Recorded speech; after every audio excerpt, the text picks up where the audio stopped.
నమస్కారం. డి న్యూస్‌కు స్వాగతం. నేను మీ శ్రీనివాస్. డి న్యూస్‌లో ముఖ్యాంశాలు.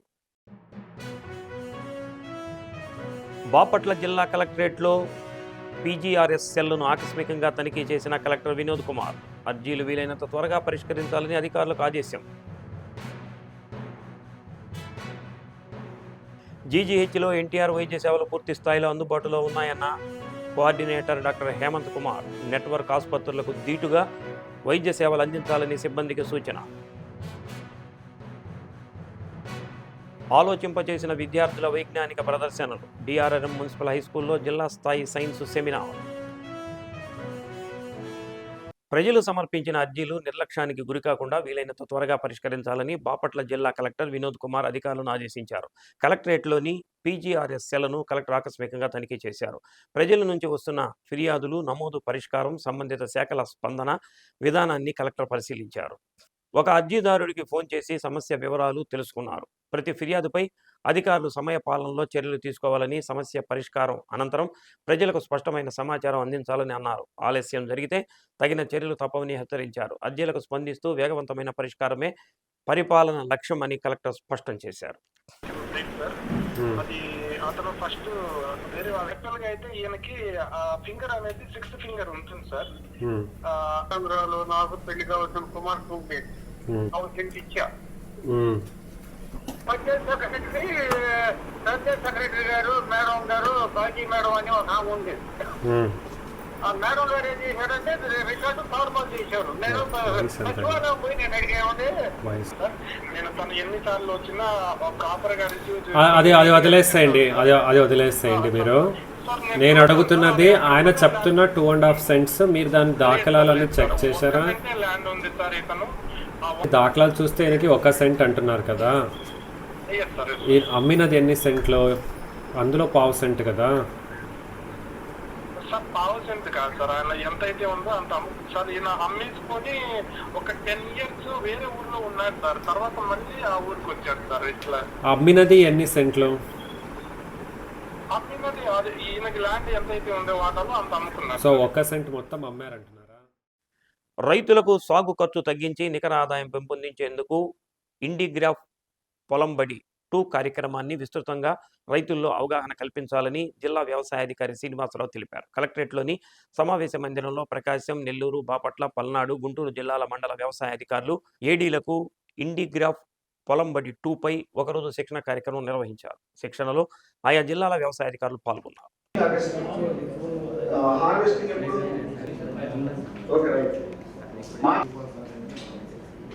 నెక్స్ట్ ప్రోసూరు క్రాప్ అండ్ ప్యాడీ అన్న మీరు కూడా ఎవాల్యుయేట్ కావాలి. మీరేనా? మీరు డాక్యుమెంట్స్ అన్ని కలెక్ట్ ఆల్రెడీ మెయిల్ చేసి సబ్మిట్ చేశారు.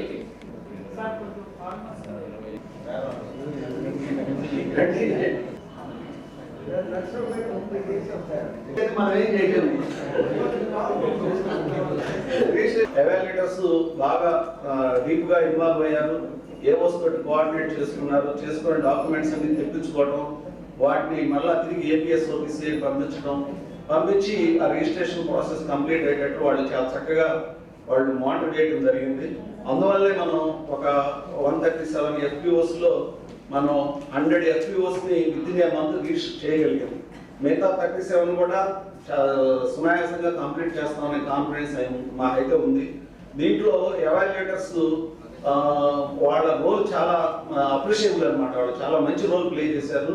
అట్లానే ఈ 37 డాక్యుమెంట్ FPOs రిజిస్ట్రేషన్ చేసే దాంట్లో కూడా ఎవాల్యుయేటర్స్ ఇన్వాల్వ్ అయ్యి చక్కగా ఇది కూడా కంప్లీట్ చేస్తారని చెప్పేసి నేను ఎక్స్పెక్ట్ చేస్తున్నాను. ఒకవేళ పాస్ అయి వచ్చిన తర్వాత వాటిని మనం పట్టించుకోము.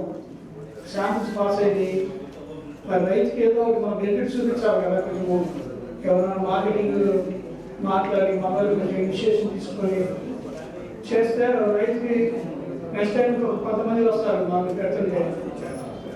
ఊరికి జనరల్గా పొలంబడి చేసినట్టు చేసి వదిలేస్తే ఇండిగ్రాఫ్ సర్టిఫికేషన్ కూడా జనరల్ పొలంబడి అయిపోతుంది.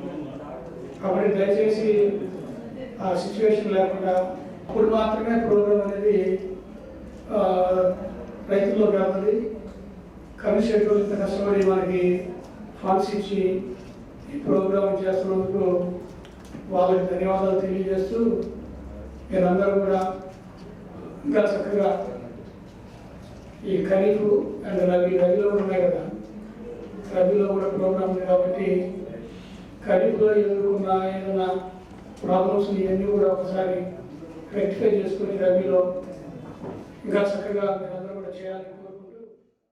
ప్రభుత్వ జనరల్ ఆసుపత్రుల్లో ఎన్టీఆర్ వైద్య సేవలు పూర్తి స్థాయిలో అందుబాటులో ఉన్నట్లు ఎన్టీఆర్ వైద్య సేవల కోఆర్డినేటర్ డాక్టర్ హేమంత్ కుమార్ అన్నారు. జీజీహెచ్లో ఆల్ హెచ్ఓడీలతో సమావేశం నిర్వహించారు. జీజీహెచ్ సూపరింటెండెంట్ డాక్టర్ మాణిక్యరావు మాట్లాడుతూ ఎన్టీఆర్ వైద్య సేవలు నెట్వర్క్ ఆసుపత్రుల్లో నిలిచిపోయినట్లు వస్తున్న సమాచారం ద్వారా ప్రభుత్వ జనరల్ ఆసుపత్రిలో నెట్వర్క్ ఆసుపత్రులకు దీటుగా రోగులకు వైద్య సేవలు అందించేందుకు సిబ్బంది సిద్ధంగా ఉండాలని అన్నారు. ఈ మధ్యకాలంలో ప్రసార మాధ్యమాల్లో వస్తున్న కథనాలపై అందరూ వారి విభాగాల్లో క్రింది స్థాయి సిబ్బంది ద్వారా మెరుగైన వైద్య సేవలు అందించేందుకు చర్యలు తీసుకుని జీజీహెచ్ ప్రతిష్టను పెంచాల్సిన బాధ్యత ఉందని అన్నారు. సమావేశంలో deputy superintendent doctor Namineni Kiran, RMO doctor Madhavilatha, అన్ని విభాగాల వైద్యులు పాల్గొన్నారు.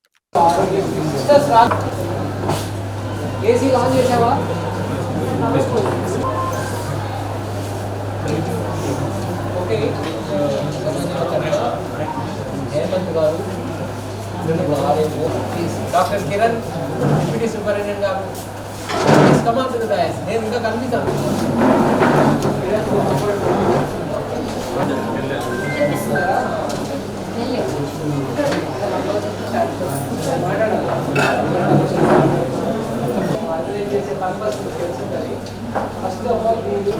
సార్కి, డిప్యూటీ ప్రభాకర్ సార్కి, కిరణ్ సార్కి అండ్ అందరికీ హెచ్ఓడీస్కి అందరు యాక్చువల్గా 2 years నుంచి పెండింగ్ అమౌంట్ ఉంది. సార్ రాగానే ఫస్ట్ చేసిన పని అది మాత్రం.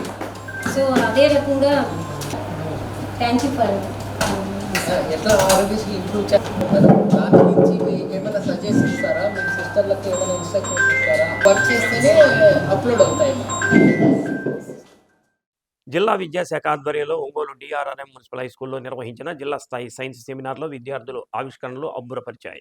జిల్లాలోని ప్రభుత్వ యాజమాన్యాల పరిధిలోని 8 నుంచి 10వ తరగతి వరకు చదువుతున్న విద్యార్థులు సైన్స్ సెమినార్లో పాల్గొన్నారు. మొత్తం 25 పాఠశాలల నుంచి మండల స్థాయిలో ప్రథమ స్థానాల్లో నిలిచిన విద్యార్థులు జిల్లా స్థాయి సైన్స్ సెమినార్కు హాజరయ్యారు. Quantum age begins, potential and challenges అంశంపై జిల్లా స్థాయి సైన్స్ సెమినార్ నిర్వహించారు. ఈ అంశంపై విద్యార్థుల ఆలోచనలు అద్భుతంగా ఉన్నాయి. డిఈఓ కిరణ్ కుమార్ ఆదేశాల మేరకు జిల్లా సైన్స్ అధికారి టి రమేష్ పర్యవేక్షణలో సెమినార్ జరిగింది. ఈ సెమినార్కు న్యాయ నిర్ణేతలుగా డాక్టర్ సౌరిబాబు, నాగలక్ష్మి వ్యవహరించారు. జిల్లా స్థాయిలో ప్రథమ, ద్వితీయ స్థానాల్లో నిలిచిన వారిని విజయవాడలో జరగనున్న రాష్ట్ర స్థాయి సైన్స్ సెమినార్కు పంపించనున్నట్లు జిల్లా సైన్స్ అధికారి రమేష్ తెలిపారు.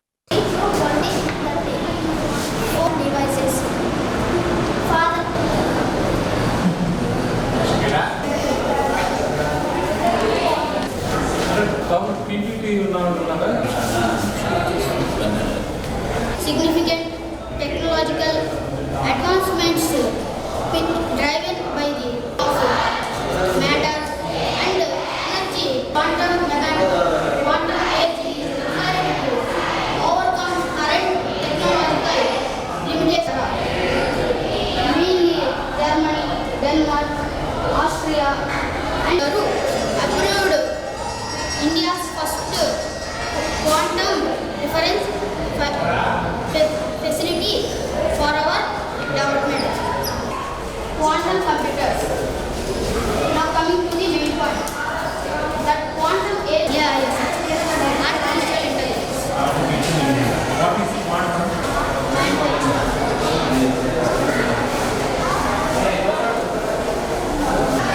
మరి పొటెన్షియల్స్ అంటే వేరే ఆన్సర్స్ చెప్పావు చెప్పండి.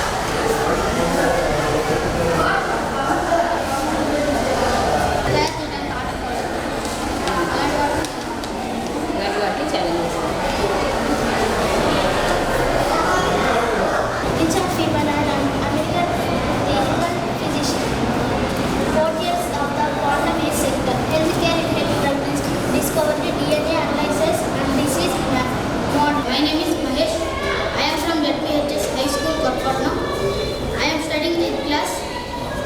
Today, my challenge is you can know my ideas on quantum age begins, potential and challenges. విద్యార్థుల ప్రదర్శనలను జ్యూరీ మెంబర్లు వాళ్ళ యొక్క సెమినార్ని విని వాళ్ళ వాళ్ళ నుంచి ఇద్దరిని రాష్ట్ర స్థాయి పోటీలకు ఎంపిక చేస్తారు. రాష్ట్ర స్థాయి పోటీలు విజయవాడలో రేపు జరుగుతాయి. కాబట్టి ఈ కార్యక్రమంలో మెయిన్ ఉద్దేశం ఏంటంటే quantum age begins potential challenges అనే అంశంపై విద్యార్థులకు నూతన టెక్నాలజీ గురించి తెలియజేయాలనే ఉద్దేశంతో అంతర్జాతీయంగా క్వాంటమ్ ఈ టాపిక్ని అంతర్జాతీయంగా ఈ అంశాన్ని తీసుకున్నారు. కాబట్టి ఈ సంవత్సరం దేశవ్యాప్తంగా ఈ కార్యక్రమాన్ని ఏర్పాటు చేయడం జరిగింది. దాని ద్వారా మండల స్థాయి, జిల్లా స్థాయి, రాష్ట్ర స్థాయి, ఆ తర్వాత నేషనల్ స్థాయి బెంగళూరులో జరుగుతుంది. కాబట్టి ఈ కార్యక్రమాన్ని జిల్లా స్థాయిలో నిర్వహించడానికి జిల్లా విద్యాశాఖ అధికారి కిరణ్ కుమార్ సహకారంతో పూర్తిగా మేము ఏర్పాటు చేస్తున్నాము. మాకు ఇక్కడ జ్యూరీ మెంబర్స్గా కాలేజీ ప్రొఫెసర్స్ వచ్చారు. వాళ్ళందరూ మా సహకారంతో ఈ కార్యక్రమాన్ని ఏర్పాటు చేశాము. ఈ కార్యక్రమం పూర్తిగా విజయవంతమైంది మేము భావిస్తాం. ఇక్కడ స్టూడెంట్స్ ఇచ్చేటువంటి ఆ ప్రజెంటేషన్స్ని వాటన్నిటిని మేము జాగ్రత్తగా చూసి వాళ్ళల్లో ప్రథమ ద్వితీయ బహుమతిని మేము సెలెక్ట్ చేసి రాష్ట్ర వ్యాప్తంగా జరిగేటువంటి ఆ పోటీలకు పంపించడం జరుగుతుంది.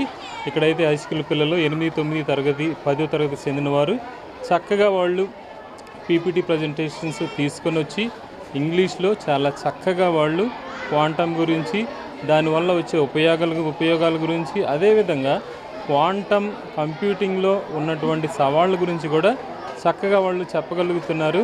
కాబట్టి స్కూల్లో ఉన్నటువంటి ఆ స్కూల్ ఎడ్యుకేషన్ సిస్టమ్ని, అడ్మినిస్ట్రేషన్ వాళ్ళని ఇక్కడ కండక్ట్ చేసిన వాళ్ళందరూ కూడా పిల్లల్ని ఎంతో ప్రోత్సహించి ఈ విధంగా చేయటం అనేది చాలా అభినందనీయము.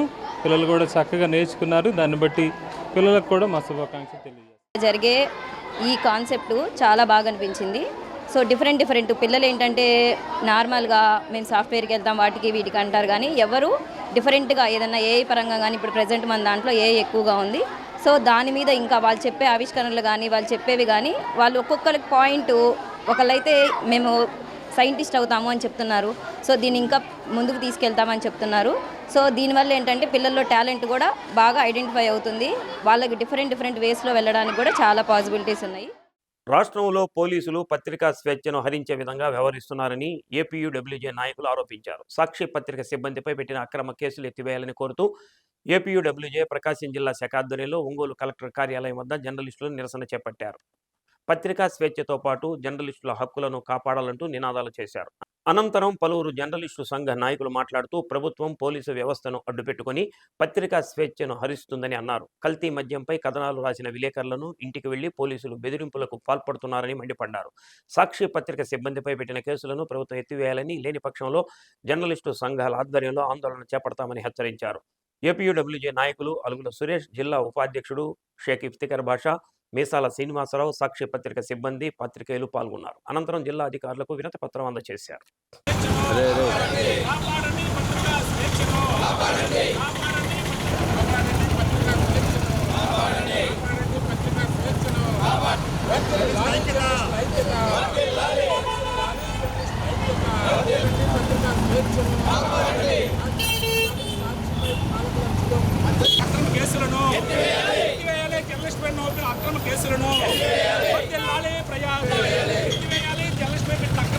కూటమి ప్రభుత్వం ఏర్పడిన దగ్గర నుంచి అడుగడుగున సాక్షి పత్రికల పైన, టీవీ ఛానల్ పైన దాడులు చేయటం, అక్రమ కేసులు బనాయించడం, వాళ్ళని అన్ని రకాలుగా ఇబ్బందులకు గురి చేయటం ఈ ప్రభుత్వం లక్ష్యంగా పెట్టుకుంది. ఈ ఇటీవల కాలంలో చూస్తే సాక్షి కార్యాలయాల పైన కూడా దాడులు పెరుగుతూ ఉన్నాయి. నిన్న నెల్లూరులో ఒక జర్నలిస్టు నకిలీ మద్యం తాగి 2 మృతి చెందారని వార్త రాసిన దాన్ని పెట్టుకొని ఆ నెల్లూరు జిల్లాలో జర్నలిస్టుపై అక్రమ కేసులు నమోదు చేయటం, అదేవిధంగా హైదరాబాద్లో సాక్షి ఎడిటర్ ధనంజయ రెడ్డి కార్యాలయం కాడికి వెళ్ళి ఆయనకు నోటీసులు ఇచ్చే క్రమంలో బెదిరించే ధోరణులతోటి ఇష్టం వచ్చినట్టు మాట్లాడటం, జర్నలిస్టుల పైన దుస్కారంగా ఏదంటే అది మాట్లాడి భయభ్రాంతులకు గురి చేయటం అనేది ఈ పోలీస్ వ్యవస్థ చేస్తూ ఉంది. దీని వెనుక ఈ కూటమి ప్రభుత్వం కావాలనే కక్షపూర్తంగా వ్యవహరించడాన్ని ఆంధ్రప్రదేశ్ వర్కింగ్ జర్నలిస్ట్ యూనియన్ తీవ్రంగా ఖండిస్తా ఉంది. చిన్న వార్త రాసి ప్రజల తరపున ప్రజలను అప్రమత్తం చేసే ప్రయత్నం చేసినప్పుడు 60 ప్రశ్నలతో వేధించాల్సినటువంటి పెద్ద అంశం అది. ఇదేమైనా సిబిఐ లేకపోతే ఈడీ దిగాల్సినటువంటి ఒక అంశమా? చిన్న కేసుని 60 ప్రశ్నలు అంటే వేధించడం తప్ప ఇదేమవుతుంది? భయభ్రాంతులకు గురి చేస్తే ఆ జర్నలిస్టు మళ్ళీ వార్తలు రాయకుండా పోతాడు. మనకెందుకు వచ్చిన గొడవలు స్టేషన్కి పిలుస్తారు, వేధిస్తారు, మన ఫ్యామిలీ మెంబర్స్ ఇబ్బంది పెడతారు, ఇళ్ళకి వస్తారని ఒక ఇబ్బందికరమైన పరిస్థితి వచ్చిందని మానుకుంటారని అనుకుంటున్నారేమో, అది మాత్రం జరగదు. జర్నలిస్టులు అనే వాళ్ళు ఎప్పుడు కూడా భయపడరు. వాళ్ళకి కావాల్సిన వార్త, వాళ్ళకి రీసెర్చ్ చేసిన వార్త ఖచ్చితంగా రాసి తీరుతారు. సోషల్ మీడియా కూడా విస్తృతంగా పెరిగింది. ఒక జర్నలిస్ట్ని నొక్కి పెడితే సోషల్ మీడియా ఆగదు, అది ఖచ్చితంగా బయటకు వస్తుంది. ఖచ్చితంగా ఒక వార్త వచ్చినప్పుడు నిజం కాకపోతే డిఫేమేషన్ చేసుకోవడం లీగల్గా ప్రొసీడ్ అయ్యే పద్ధతి ఉంటుంది. కానీ వేధింపులు మాత్రం కుదరదు. ఖచ్చితంగా దీని మీద మేము మరింత ఉధృతంగా ఉద్యమాలు చేస్తాం. గుండ్లకమ్మ ప్రాజెక్టు పనులు వేగంగా చేపట్టాలని కలెక్టర్ వినోద్ కుమార్ తెలిపారు. గుండ్లకమ్మ ప్రాజెక్టుపై సంబంధిత శాఖల అధికారులతో వీక్షణ సమావేశం నిర్వహించారు. ఈ ప్రాజెక్టు కింద 50 ఎకరాల భూసేకరణ చేయకపోవడంతోనే జిల్లాలో 13,876 ఎకరాలకు సాగునీరు రావటం లేదని చెప్పారు. ప్రస్తుతం గుండ్లకమ్మ ప్రాజెక్టు 17 గేట్లు మరమ్మతులు పూర్తిగా మిగిలిన పనులు త్వరితగతిన పూర్తి చేయాలని అన్నారు. తాజాగా జిల్లాలో 2,600 ఎకరాల భూమి ఆయకట్టు పరిధిలోకి తీసుకురావడానికి గజెట్ విడుదల చేయాల్సి ఉందని తెలిపారు. ఇందుకోసం అధికారికంగా ప్రకటన విడుదలకు అన్ని చర్యలు తీసుకుంటున్నామని అన్నారు. కొరిసిపాడు, అద్దంకి మండలాల్లోని 3 గ్రామాల్లో 1100 కుటుంబాలకు పునరావాసం కింద నివేశన స్థలాలు మంజూరు చేయాలని చెప్పారు. ఈ ప్రక్రియ వేగవంతంగా పూర్తి చేయాలని ఆర్డీఓ, తహసీల్దార్లకు సూచించారు. సమావేశంలో ప్రాజెక్టు ఎస్సీ అబూతాలి, ఆర్డీఓ చంద్రశేఖర్, ఉప కలెక్టర్లు, తహసీల్దార్లు తదితరులు పాల్గొన్నారు. Feedback from patients attendees of OPD, IPD, emergency 20 మార్కులు, మొత్తం 100 మార్కులు ఉంటాయి. సో దయచేసి చూసుకోండి. ఇవి మనకు ర్యాంకింగ్ బాగా రావాలి. అలా బాగా రావాలంటే ఈ అన్ని ఏరియా పరిశుభ్రత మీరు చూసుకోవాలి. రవాణా శాఖ ఆధ్వర్యంలో అద్దంకి కలవకూరు రోడ్డు దగ్గర నుంచి ఆర్టీసీ బస్టాండ్ వరకు రవాణా శాఖ అధికారులు, జీఎస్టీ అధికారులు, ఆటోలతో, ఓనర్స్ అండ్ డ్రైవర్స్, వ్యవసాయదారులతో ర్యాలీ నిర్వహించారు. ర్యాలీని తహసీల్దార్ శ్రీచరణ్ జెండా ఊపి ప్రారంభించారు. ఒకే దేశం ఒకే పన్ను విధానంతో దేశ ప్రజలందరికీ తగ్గించిన జీఎస్టీ ఫలాలను అందిపుచ్చుకోవాలని deputy assistant commissioner B Mallikarjunarao అన్నారు. చిన్న మధ్య తరగతి ప్రజలకు, వ్యవసాయదారులకు, రవాణా రంగానికి అత్యవసర ఔషధాలపై దాదాపు 90% వస్తువులపై 10 నుంచి 18% జీఎస్టీ తగ్గించి దేశ ప్రజలందరికీ దీపావళి కానుక ఇచ్చిన జీఎస్టీ సవరణలను అందరూ ఉపయోగించుకోవాలని అన్నారు. జీఎస్టీ తగ్గింపు సవరణలు అమలు చేయకుండా ఉంటే 1915 నెంబర్కు ఫోన్ చేయాలని అన్నారు. కార్యక్రమంలో అద్దంకి పట్టణ అభివృద్ధి కమిటీ అధ్యక్షుడు Mannam Trimurthulu, CI Subbaraju, Kishore, Dhulipalla Subbarao, Narendra, Ankamarao, auto union president Chakravarthi, Surabhi Rambabu, Raja, Tirupathaiah, Dastagiri, Raju తదితరులు పాల్గొన్నారు. ఈ కార్యక్రమాల గురించి మన ముందుగా అసిస్టెంట్ మోటార్ వెహికల్స్ ఇన్స్పెక్టర్ గారైన కిషోర్ గారు మాట్లాడాల్సింది 2 మాటలు మాట్లాడతారు.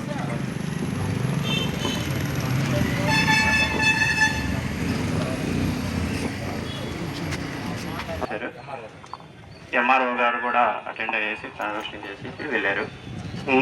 ఇక్కడ జిఎస్టీ ఎంత తగ్గింది అంటే, సపోజ్ ఈ బస్సే ఉంది, బస్సు 35 లక్షలు అయితే 3 లక్షల దాకా తగ్గింది. ఒక ఆటో అతనికి 80,000 నుంచి 1,00,000 రూపాయల దాకా తగ్గింది. అంటే గూడ్స్ ఆటోలకి వీటికి 50,000 దాకా తగ్గినాయి, మోటార్ సైకిల్కి 10,000 నుంచి 20,000 రూపాయల దాకా తగ్గాయి, కార్లకి 85,000 నుంచి 1,85,000 దాకా తగ్గాయి. అలాగే ఈ అవకాశాన్ని ఉపయోగించుకొని ఎవరైనా పాత జిఎస్టీ వసూలు చేస్తే సార్ చెప్పినట్టు 1915 టోల్ ఫ్రీ నెంబర్కి కాల్ చేసేసి కంప్లైంట్ చేయాల్సిందిగా కోరుతున్నాను. ఈ ప్రోగ్రామ్కి అటెండ్ అయిన అందరికీ ధన్యవాదాలు. ఈ విధంగా మీకు ఏమైనా అసౌకర్యం కలిగితే క్షమించాలి, చింతిస్తున్నాం. ప్రజల యొక్క సౌకర్యార్థం దీనివల్ల గవర్నమెంట్కి, మన స్టేట్ గవర్నమెంట్ దాదాపు 8,000 కోట్ల రూపాయలు సంవత్సరానికి నష్టం వస్తుంది. దీన్ని ఏమి ప్రభుత్వం లెక్క పెట్టట్లేదు. మన ఆదాయం పోతే పోయింది, ఇతరత్ర ఎక్కడైనా ఈ పెట్టుబడులు తీసుకొచ్చో పరిశ్రమ స్థాపించో మనం నింపుకుంటాం. కానీ పేద ప్రజలు సౌకర్యంతంగా బతకాలి. ఇంత అధికమైన ట్యాక్సులతో నలిగిపోతున్నారు. ఆ ట్యాక్స్ తగ్గిస్తే ఆ మిగుల్ని ప్రతి ఒక్క ఇంట ఉపయోగించుకొని ఇతరత్ర అవసరాలకు వాడుకోవాలి అని ప్రెస్టేజియస్ గా తీసుకొని మమ్మల్ని, గవర్నమెంట్ వారిని, మీరు కావాలంటే ఈ పనులు పక్కన పెట్టండి, 15 రోజులు ప్రజల్లోకి తీసుకెళ్ళండి. ఈ యొక్క ఉపయోగాన్ని తెలుసుకొని ప్రజలు దాన్ని విరివిగా వాడుకోవాలి, చక్కగా వాడుకోవాలి. ఇంకా ఎవరైనా వ్యాపారస్తులు కానీ తగ్గిన రేట్ల మీద కానీ పాత రేట్ ఆఫ్ ట్యాక్స్ కానీ పాత పనులు వసూలు చేస్తే మీరు 1915 అనే టోల్ ఫ్రీ నెంబర్ చేస్తే వాళ్ళ మీద చర్యలు తీసుకుంటాం. తగ్గింపు వస్తువుల యొక్క తగ్గింపు ధరను మీరు పొందడం మీ హక్కు. అలాగే వ్యాపారస్తుడు బాధ్యతగా తగ్గిన వస్తువులు అమ్మాలి. ప్రజల గొంతుకుగా నిలుస్తున్న సాక్షి మీడియాపై కూటమి ప్రభుత్వం మరింతగా కక్ష సాధింపు చర్యలకు బరితెగించిందని జర్నలిస్టులు అన్నారు. సాక్షి యాజమాన్యం, ఎడిటర్ ధనుంజయ రెడ్డిపై అక్రమ కేసులు, రాష్ట్రంలో కూటమి ప్రభుత్వం కక్ష సాధింపుకు నిరసనగా అద్దంకి నియోజకవర్గ జర్నలిస్టులు నిరసన తెలియజేశారు. అనంతరం తహసీల్దార్ శ్రీచరణ్కు వినతి పత్రం అందజేశారు.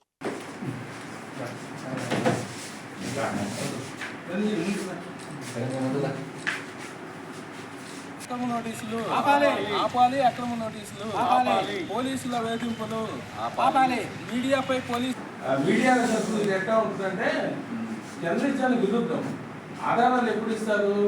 ఆ కోర్టుకు వాళ్ళు ఏమన్నా బాధ్యులు వేసేసుకుంటే పరువు నష్టమో లేకపోతే మన నేరాలను చేయకుండా చేశారన్నప్పుడు కానీ ఆ సోర్స్ బయటపెట్టారు. పోలీసులు వచ్చి సోర్స్ బయటపెట్టుకోవడం విరుద్ధం. దానికోసం ఇది కరెక్ట్ కాదు, ఈ వేధింపులు ఆపండి, వార్తలు రాయకుండా ఉంటుందని చెప్పడం కరెక్ట్ కాదని దాని మీద ఎంత పత్రం అన్ని చోట్ల వేస్తున్నాను. మీరు కూడా ప్రభుత్వం కావచ్చు, కొంతమంది అధికారులు కావచ్చు, ఒక కత్తి పెట్టడం పరిపాటిగా మారింది ఈ కొద్ది కాలంలో. ఆ ప్రభుత్వం ఈ ప్రభుత్వం అనేది చెప్పకపోయినా ఇప్పుడు ఎవరు చేస్తున్నారని మనకు తెలుసు. ఇప్పుడు ఏంటంటే ఇవాళ గత 2 రోజుల నుంచి హైదరాబాద్ సాక్షి ఎడిటర్ ధనంజయ రెడ్డి, నెల్లూరు బ్యూరో మస్తాన్ రెడ్డి గారు అదే నెల్లూరు తరపు నుంచి ఒక నకిలీ మద్యం మీద ఒక వార్త ప్రచురితమైంది.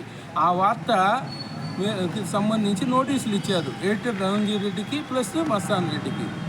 అది అంతటితో ఆగకుండా పోలీసులు ఆ కార్యాలయాల దగ్గరికి వచ్చి దానికి సంబంధించిన సోర్స్ ఇవ్వండి, మీకు ఆధారాలు మాకు సమర్పించండి అని చెప్పి అడుగుతున్నారు. ఒక రోజుతో ఆగకుండా 2వ రోజు వరుసగా ఇట్లా బెదిరింపులకు పాల్పడుతున్నారు అనేది మా వాళ్ళు పైనుంచి మాకు ఇచ్చినటువంటి సమాచారం.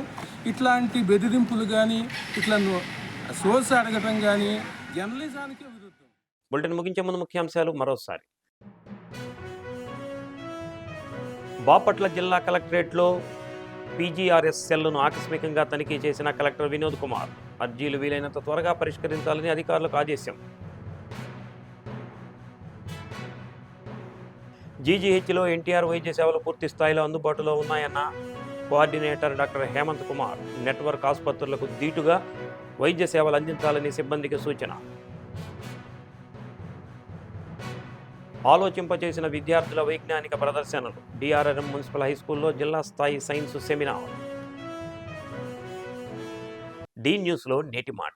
శత్రువులపై గెలవటం కన్నా శత్రుత్వం లేకుండా చేసుకోవటం గొప్ప విషయం.